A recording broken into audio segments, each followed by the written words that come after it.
యెరూషలేముకు వచ్చారు. Bible study ఇక్కడి నుంచి జాగ్రత్తగా ఉండండి. బేతనీయలో ఆయనకి మరియా, లాజరు వాళ్ళంతా ఏం చేశారు? అప్పటికే లాజర్ని ఆయన బ్రతికించాడు.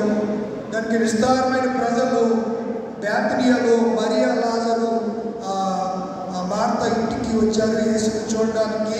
అంత మాత్రమే కాదు, యేసు బ్రతికించిన లాజర్ని చూడడానికి కూడా చాలామంది అక్కడికి యూదులు అనేక మంది వచ్చారట.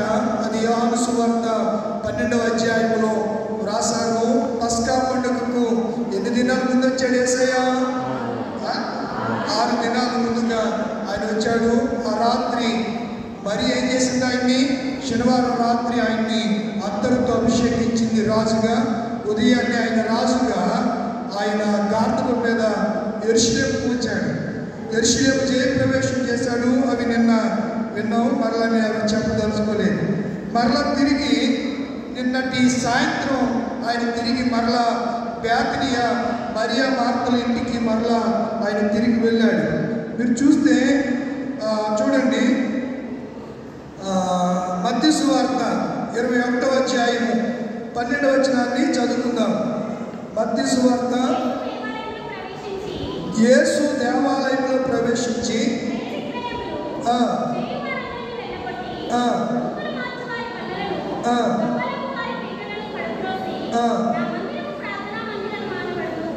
నా మందిరము ప్రార్థనా మందిరము అనబడి చెప్పబడినని చెప్పి యేసయ్య దేవాలయంలోనికి మరలా సోమవారం ఈరోజు ఉదయం ఆయన మరలా దేవాలయంలోనికి వెళ్ళినట్లుగా పరిశుద్ధ గ్రంథం మనం చూస్తాము. ఈ సందర్భంలో రాత్రి తిరిగి యెరూషలేము నుంచి బేతనీకి వచ్చి ఉదయమే మరలా తిరిగి ఆయన దేవుని మందిరానికి వెళుతుంటే మార్గ మధ్యంలో ఆయనకి ఏం కనపడిందట? అంజూరపు చెట్టు ఒకటి కనపడింది. మత్తయి సువార్త 21:19 వచనం చదవండి. 18 వచనాన్ని చదవండి.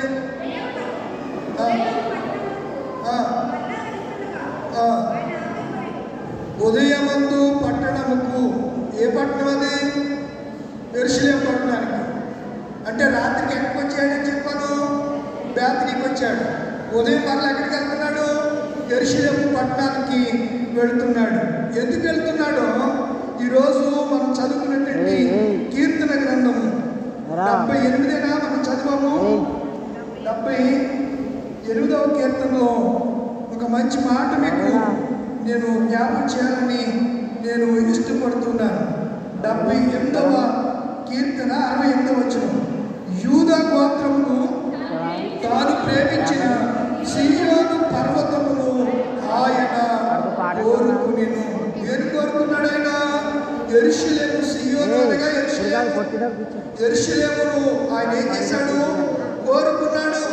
కనుక మరలా యెరూషలేముకి సోమవారం ఈరోజు ఉదయం మరలా యెరూషలేముకి వెళ్ళాడు. వెళ్ళి ఏం చేశాడు అనే సంగతులు ముందు మనం జ్ఞాపకం చేసుకుందాం. అదే మార్కు సువార్త 11వ అధ్యాయం 14 నుంచి కూడా చదవండి. మార్కు సువార్త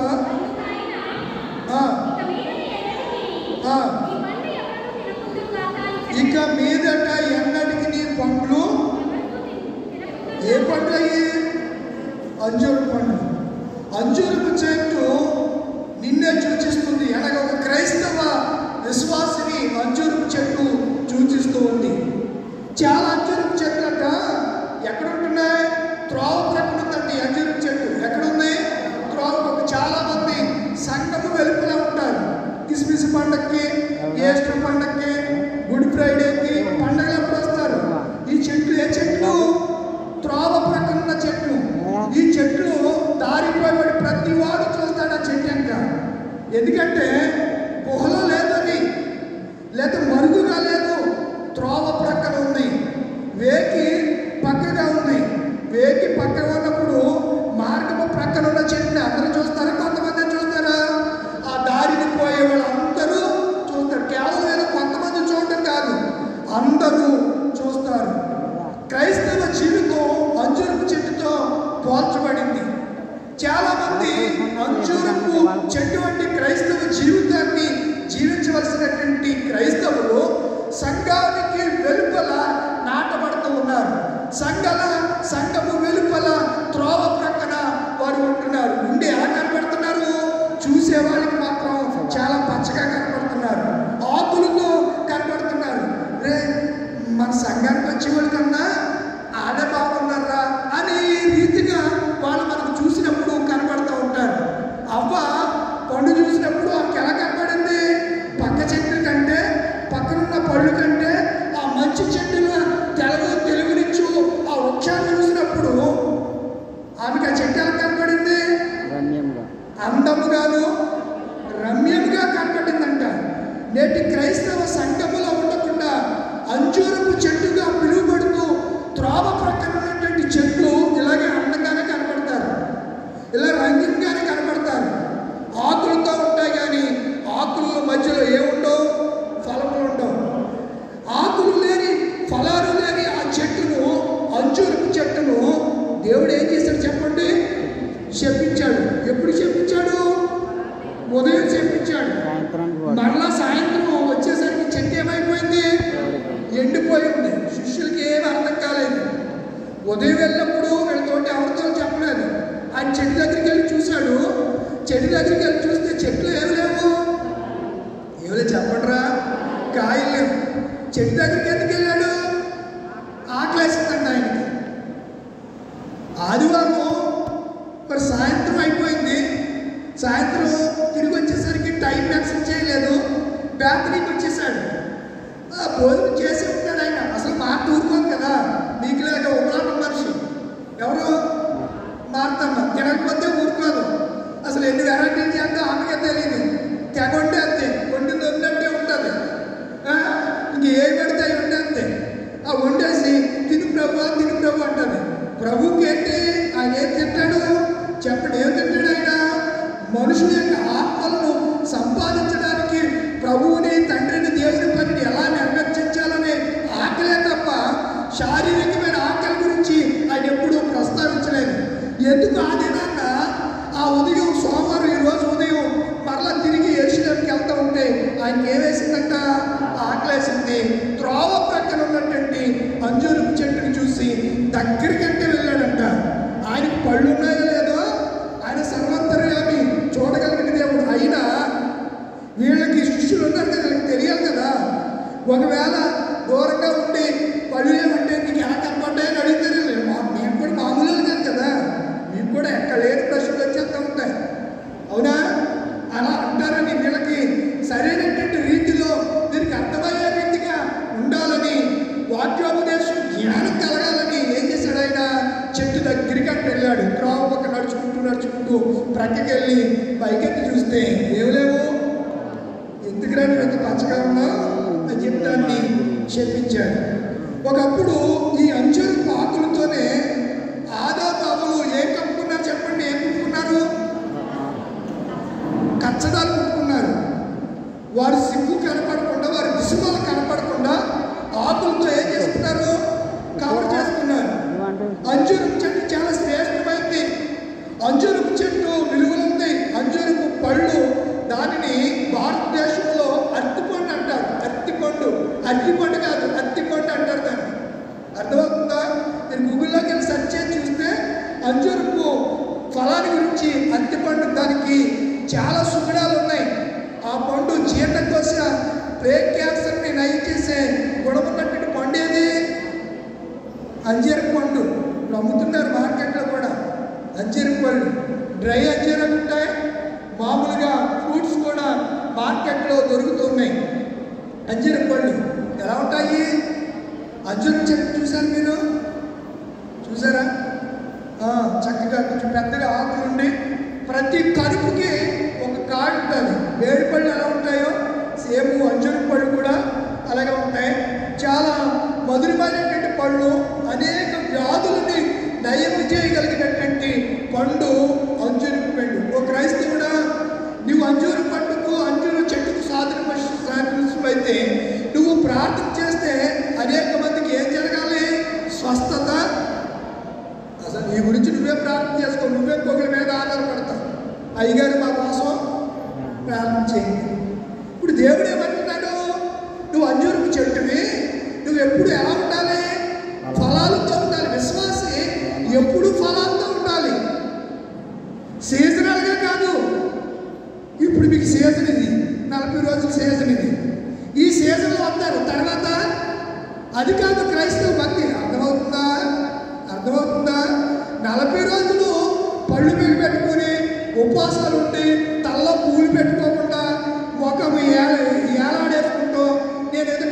ఉపవాసం ఉన్నారని అందరికీ తెలిసినట్టు అలా చేయొద్దని ప్రభు చెప్పాడా? వేషధారణ అంటారు దాన్ని. అలాగే వేళ పంపామని అయ్యి బాబాయ్ గారండి రాత్రి నుంచి ఏమి తినలేదు,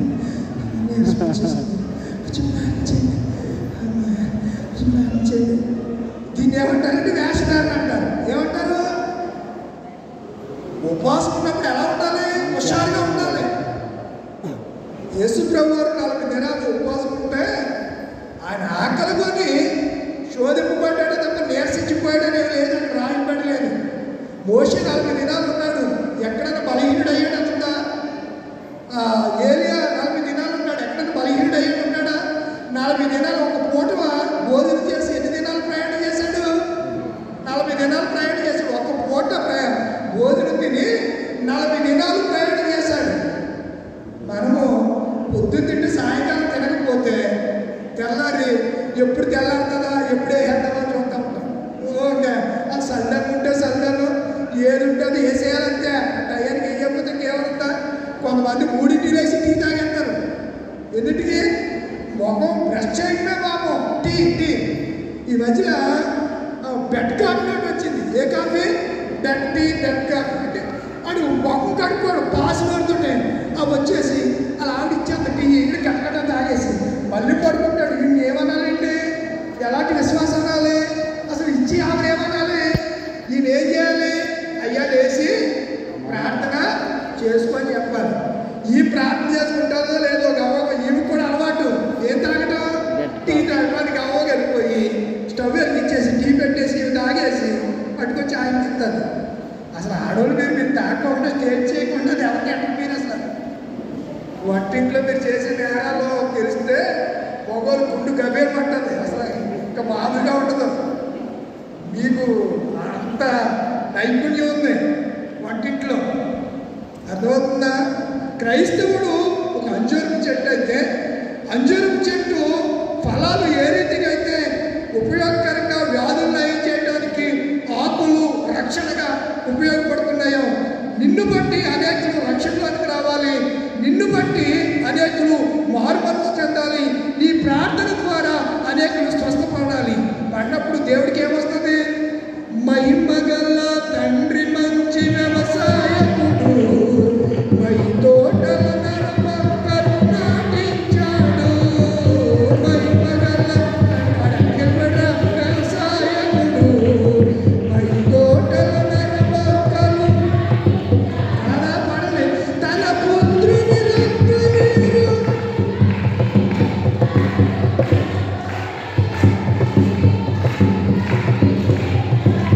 తన పరిశుద్ధాత్మకు కాపుగా ఉంచాడు. కాయమే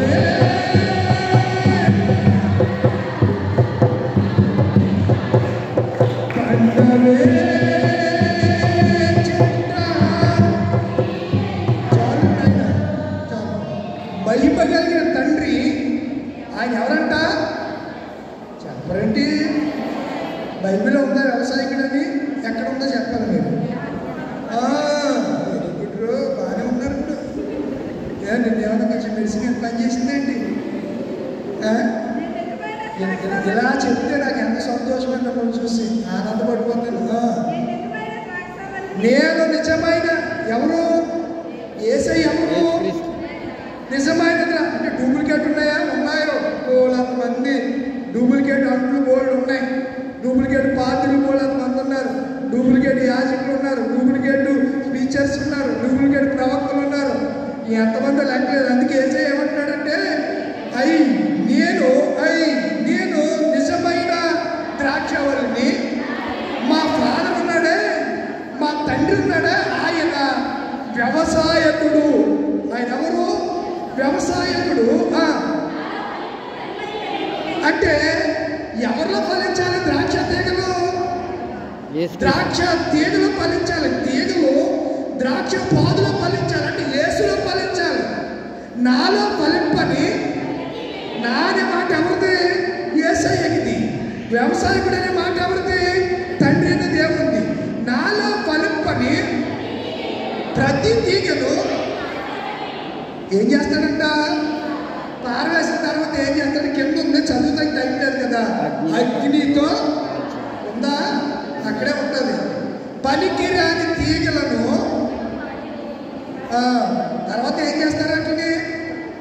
అగ్నితో కాల్ చేస్తాడు. ఇప్పుడు ఫలించని చెట్టుని యేసుప్రభు ఏమన్నాడు? నువ్వు ఫలించకపోతే చెట్టు వేరు ఏముంది? చెట్టు నీవైతే నిన్ను నరికాడనుకో చెట్టులాగా దబేలు పడతావు. పడితే ఇంకేముంటుంది? ఏముండదు. మరి నీకు టైం ఇస్తున్నాడు ఫలించాలని. ఇదిగో 40 దినాలు ఇచ్చాడు. ఇంకా నువ్వు ఫలించకపోతే ఈ లెండి సీజన్లో అయినా ఈ మండల కాలంలో నువ్వు చిగురించకపోతే ఫలాలు ఫలించకపోతే మరి నేను ఏం చేస్తాడు? ఇప్పుడు కీర్తన గ్రంథం అంతా అదే కదా. అలాగంటే మాంసం ఇచ్చాడంట, ఇంకా కావాలన్నారంట, ఇంకా ఇచ్చాడంట, ఇంకా కావాలని శోధిస్తుంటే కోపం వచ్చింది. మాంసం అంటే వాళ్ళు పళ్ళు సందులో ఉండగానే దేవుడి కోపం వచ్చేసిందంట. నీళ్ళు కావాలన్నారంట, నీళ్ళు ఇచ్చారంట. చదివారు కదా మీరు 78 కీర్తన అంతా కూడా అదే ఉంది. వాళ్ళు ఏం అడిగితే అది ఇచ్చినా సరే వాళ్ళకి ఏం లేదు? కృతజ్ఞత లేదు. ధారాళంగా అరణ్యంలో నీళ్ళు ఎక్కడ దొరుకుతాయండి? వాగా వంక ఏముంటాయి? లేకపోయినా అరణ్యంలో బండను చీల్చి నీళ్ళు ఇస్తే సమృద్ధిగా సముద్రం అంత విస్తారంగా నీళ్ళు వచ్చినాయి అంట. అక్కడ రాశారు, అలాగా కీర్తనలో రాశారమ్మా. సముద్రం అంతా విస్తారముగా నీళ్లు ఆయన రప్పించినా సరే. ఆ మాట చదువు 78లో.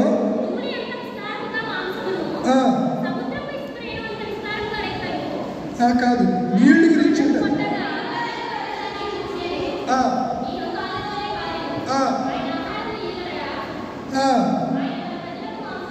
సముద్రం అని మాట ఉంటుందిరా.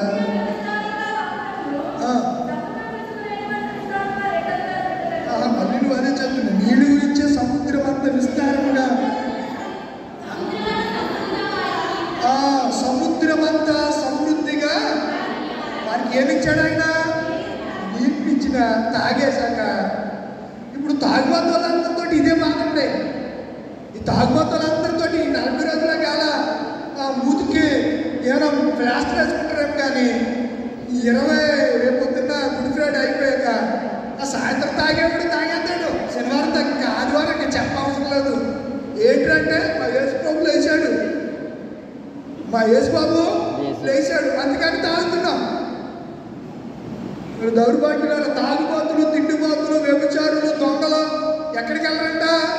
దేవుని రాజ్యం. ఇవాళ మన అంశమే దొంగల గుహ. మన అంశం ఏంటి? దొంగల గుహ. టైం అయిపోతుంది. మన అంశమే దొంగల గుహ. కనుక ఇలాంటి వాళ్ళు మందిరంలోకి వచ్చిన హృదయాలు పవిత్రంగా లేకపోతే అంజూరపు చెట్టు వలె పచ్చగా కనపడిన వారు ఎంత మాత్రము దేవుని రాజ్యంలో ప్రవేశించరు. దేవుని స్తోత్రం కలుగును గాక. ఆమేన్. నేను మండలకాలంలో నేను అల్లులే చెప్పట్లా. ఎవడన్నా వచ్చి చెప్తుంటే మీరు అరిచేస్తున్నారు. అసలు మీకు వాక్యం తెలుస్తుందా తెలియట్లేదా? చెప్పకూడదని కాదు. ఇప్పుడు మరి సీజన్గా మీరు 40 రోజులు పాటిస్తుంటే అప్పుడు కొన్ని నియమాలు పాటించినప్పుడు పాటిస్తున్నారు కదా. అందులో అల్లులే చెప్పకూడదు అనేది కూడా సంఘంలో ఒక నియమం. అది బిషప్ అవనండి, 22 అవనండి, 32 అవనండి, ఏ 2 వచ్చినా చెప్పినా సరే చెప్పకూడదు అంతే. రూల్ అండి. డాక్టర్స్ని మనం మీరు ప్రవర్తించకూడదు. పాట పాడిన తర్వాత కూడా అల్లులే చెప్పకూడదు. ఒకవేళ అల్లులు ఈ కోరస్ పాట వస్తే నువ్వు పాడు. ప్రత్యేకించి దాని నినాదాన్ని మాత్రం ఈ 40 days చెప్పకూడదు. అల్లులే కోరస్ వస్తే పాడు. అల్లులే పాట, అల్లులుయా ఆమేన్ అని వస్తే నువ్వు చెప్పు. ప్రత్యేకించి చేతులు ఎత్తండి, కాళ్ళు ఎత్తండి, అల్లులే చెప్పండి అని చెప్పకూడదు. మరి మిమ్మల్ని ఆధ్యాత్మికంగా ముందున్న వాళ్ళు, ఆ పాదులు, ఆ సీఆర్లు మరి మిమ్మల్ని ఎలా నడిపించారంటే ఒకసారి మిమ్మల్ని చూస్తే జాలి వేస్తుంది, కోపం అవుతుంది నాకు. రూల్స్ అండి. రోడ్డుకి ఏ పక్కన నడవాలి? ఎడం పక్కన. నడితే ఏమవుతుంది? యాక్సిడెంట్ అవుతుంది. ఇది కూడా అంతే. భక్తి కూడా యేసు ప్రభు వారు చెప్పినట్టే చేయాలి. నీ ఇష్టానుసారంగానే సొంత భక్తి, నీ ఆలోచనలో మనిషికి మెదడులో ఎన్నో ఆలోచనలు పుడతాయండి. ప్రతి వాడు అనుకుంటాడు నేను చేసింది కరెక్ట్ అని. నువ్వు చేసి కరెక్ట్ అయితే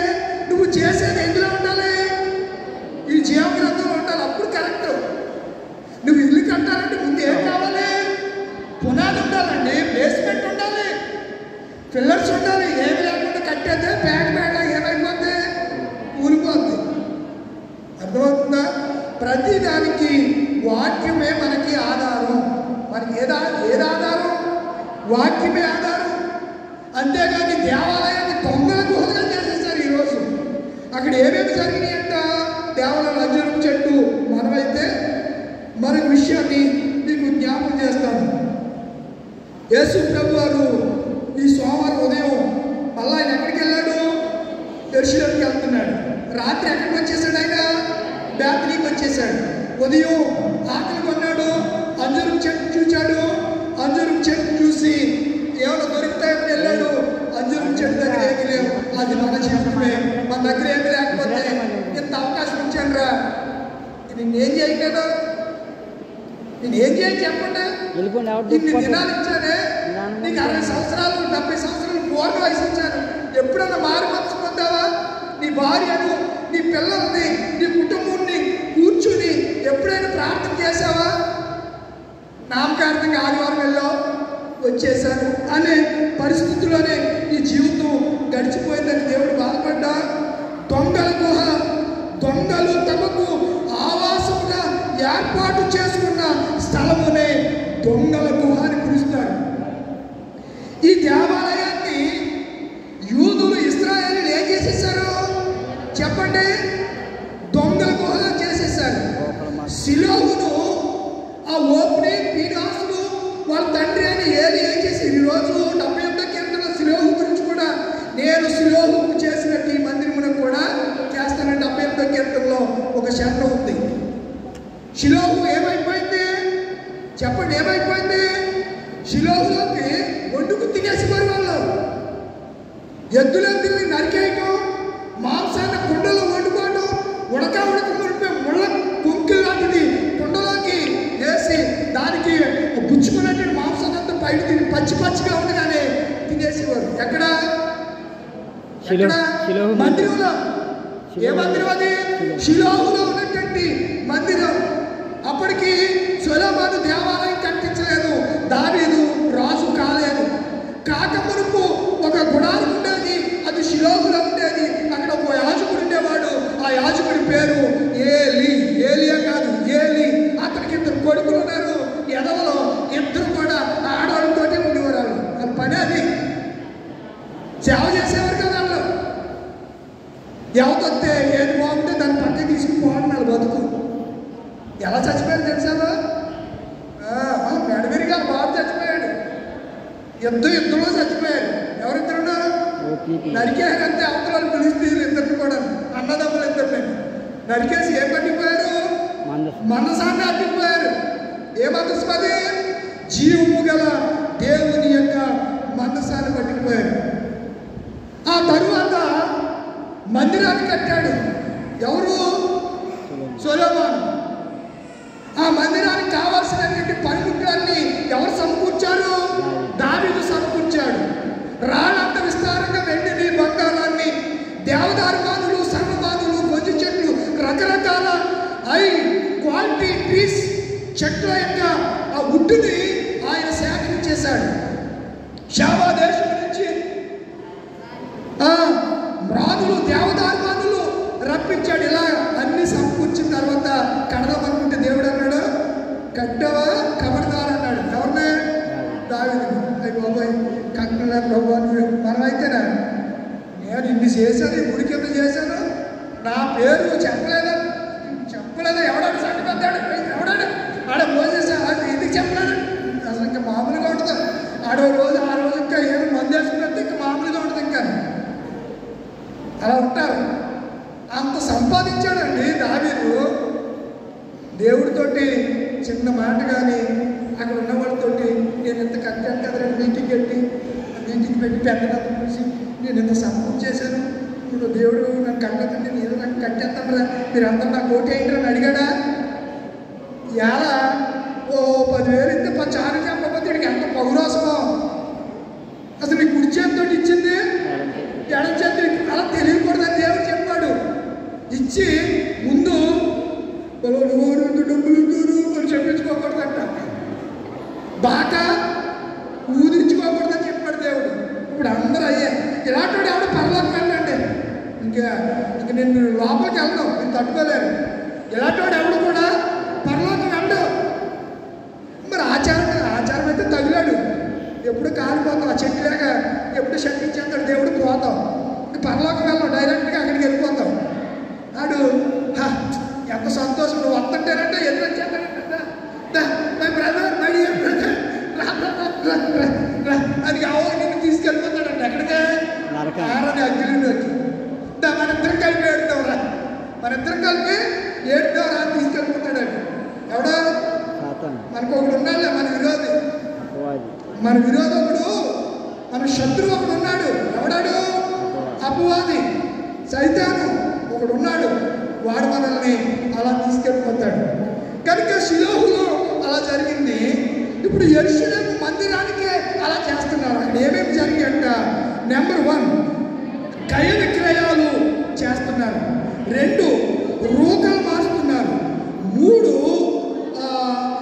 గువ్వలు అమ్మేవారు పేటలు. 3 దేవాలయము గుండా ఏ పాత్రను వేస్తూ తీయలేదు. క్రయ విక్రయాలు చేసేవారిని నిలబెట్టేశాడు, రూకలు మార్చేవారు బల్లలు పడగొట్టేశాడు. దేవాలయం నుండి ఏది కూడా కొంతమంది పట్టుకొచ్చిన తర్వాత అది నేనే ఇచ్చాను, అది నేనే, నీది అంటే బాబు నువ్వు దేవుడికి ఇచ్చేసావు, అది నీది కాదు, నీ దగ్గర ఉంటేనే నీది. అననీయ సభ్యులను ఏం చేశారు? అంతా ఇచ్చేస్తామని మేము ఏం దోచుకోలేదు అన్నారు. పేతురు గారికి పరిశుద్ధాత్మ లేదు, పేతురు ఈ భూమి ఇంతకే అమ్మామండి, 3 పిల్లలు ఒకటైపోయారు ఇద్దరు. ఎవరెవరు? అననీయ, మేము ఇంతకే అమ్మామండి అన్నారు. ఇంతకే అమ్మారా? సరే అని చెప్పి పేతురు ఊరుకున్నాడు. ఈరోజు దేవుడు ఏం చేశాడు? వద్దేశాడు, వీడిని తీసుకెళ్ళిపోయాడు. ఎవరినే? అనని. వీడు చచ్చిపోయిన సంగతి కూడా తెలియదు అలా ఆమెకి. చెప్పారా ఏమి అని నచ్చకి వచ్చి పేతురు దగ్గర నిలబడి, అయ్యగారు మా పొలం అమ్మేసి ఉండి దశబాబు మేము ఇచ్చినట్టు ఇంకెవరైనా కూడా అంటే ఇది కూడా పట్టుకొచ్చి మొత్తం ఇచ్చేయాలంటే అమ్మాయి ఎందుకు ఇచ్చేలా అంటే అప్పుడైనా ఇది అవసరం చెప్పాలి కదా. చెప్పకుండా అవునండి ఎందుకేమండి ఇదేనండి అలా ఆయన చచ్చిపోయాడని అబద్ధాడనే సంగతి తెలీదు. చెప్తే ఈమె కూడా ఏమైపోయింది? మొగుడు పిల్లలు ఇద్దరే ఒకే రోజు పరదేశులమో ఒకే రోజు పోయారు. ఎందుకు వెళ్ళిపోయారు? అది ఎందుకు చచ్చిపోయారు? మీరు నవ్వుతున్నారు కానీ అది ఎందుకు చచ్చిపోయారు?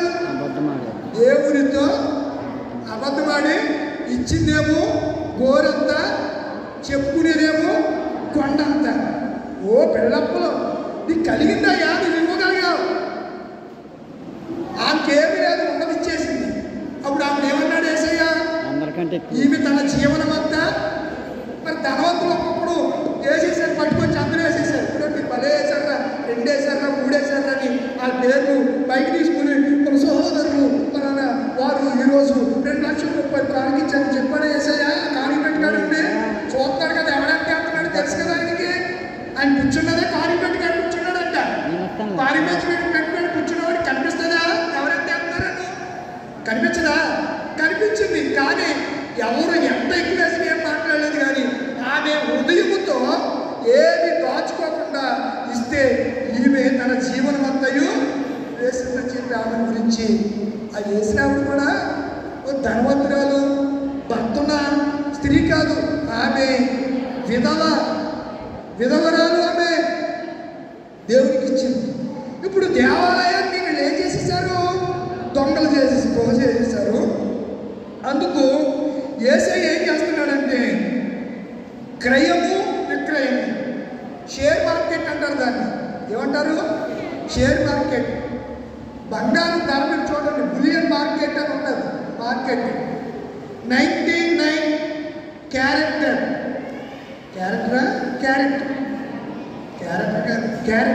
బంగారం ఇంత రేటు అని వచ్చేస్తుంది.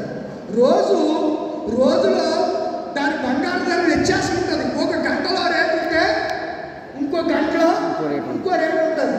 నిలకడగా 10 నిమిషాలు కూడా రేటు నిలకడగా ఉండదు. అర్థమవుతుందా? ఇప్పుడు 10 రూపాయలు కొనడానికో కాసేపటికి అదే 50 రూపాయలు అయిపోతుంది. అది షేర్ మార్కెట్ అంటే. అర్థమవుతుందా మీకు? ఇలా క్రయము విక్రయం, కొండ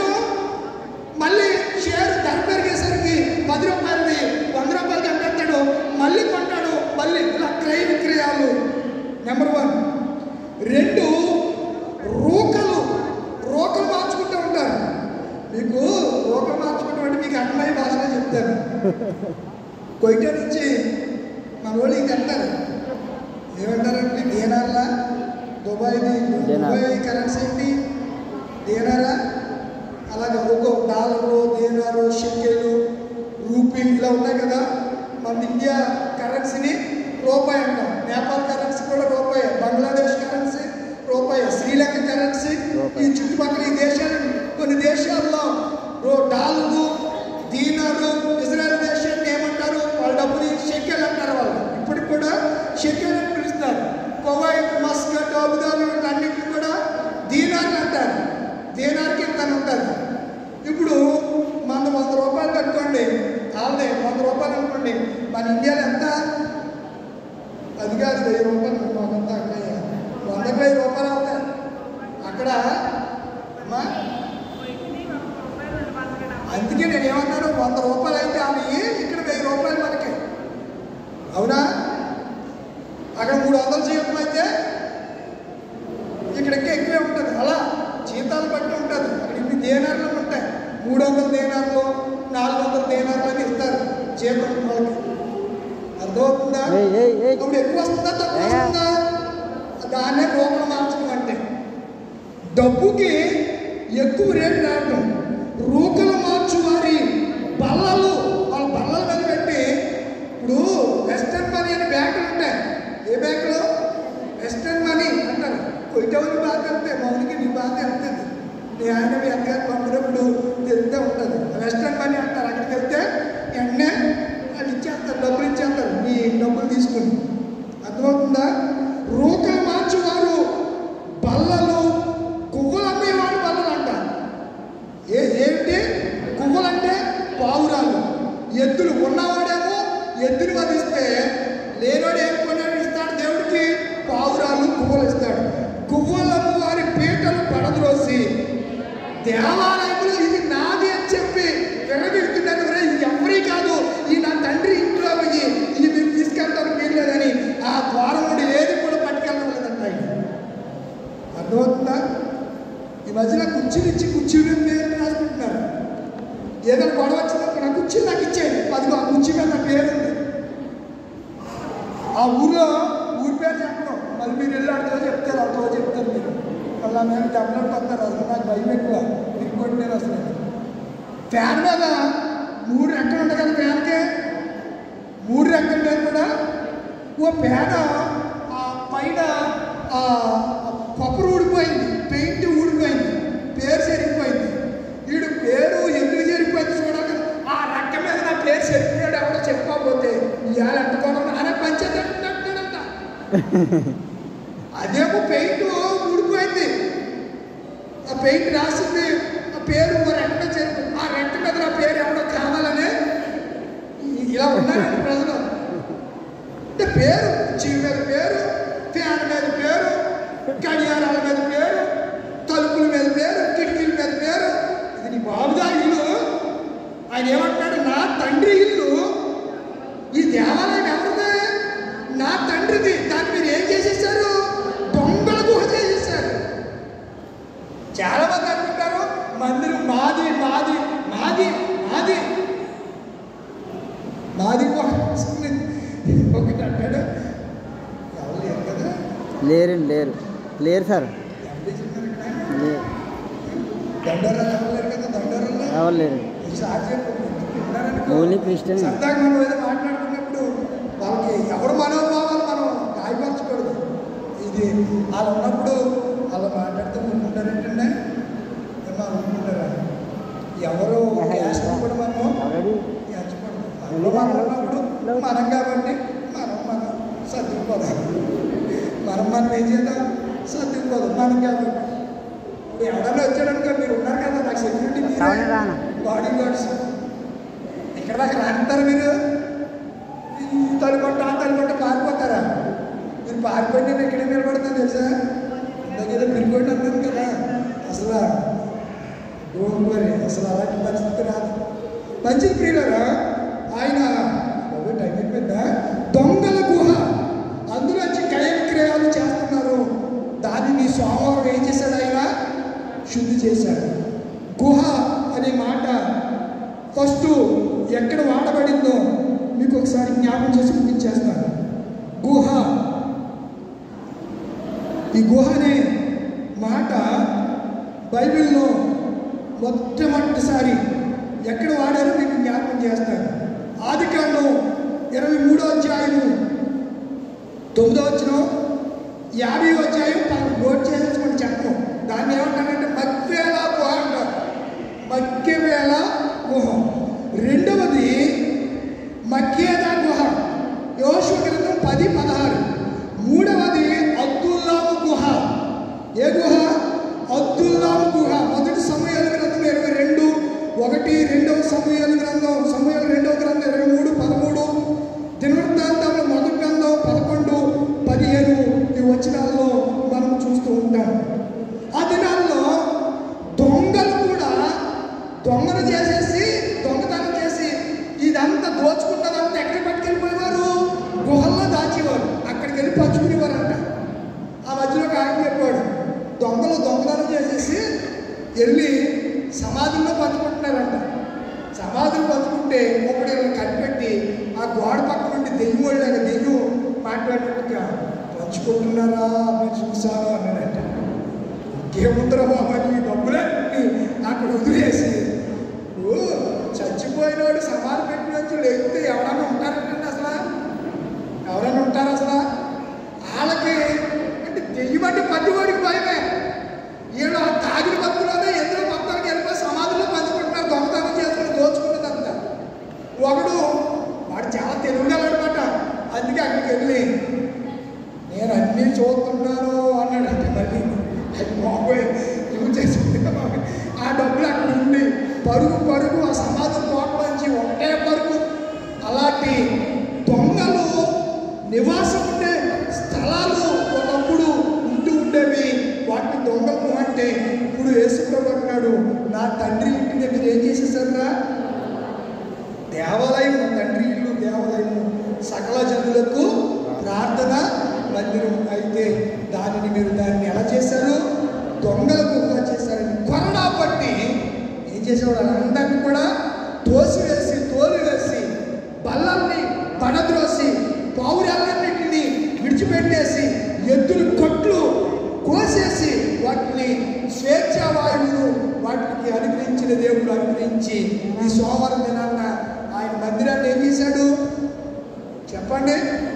శుద్ధి చేశాడు. ఆ మందిరం ఎవరో కాదు, నువ్వు నేనే. ఈ దేహమే దేవుని మందిరం, పరిశుద్ధాత్మకు ఆలయం, ఆత్మ సంబంధమైన ఆలయాలు. మన హృదయంలో కూడా దొంగల గుహలే మన హృదయం ఉండిపోతే ఈ రాత్రి ఉండబోతున్న ప్రభువా ఆ మందిరాన్ని నువ్వు శుద్ధి చేసావు. ఇదిగో నీ రక్తంతో నా హృదయాన్ని శుద్ధి చేయి. మోకరించండి, ప్రార్థన చేసుకుందాం. నా హృదయాన్ని శుద్ధి చేయి ప్రభువా.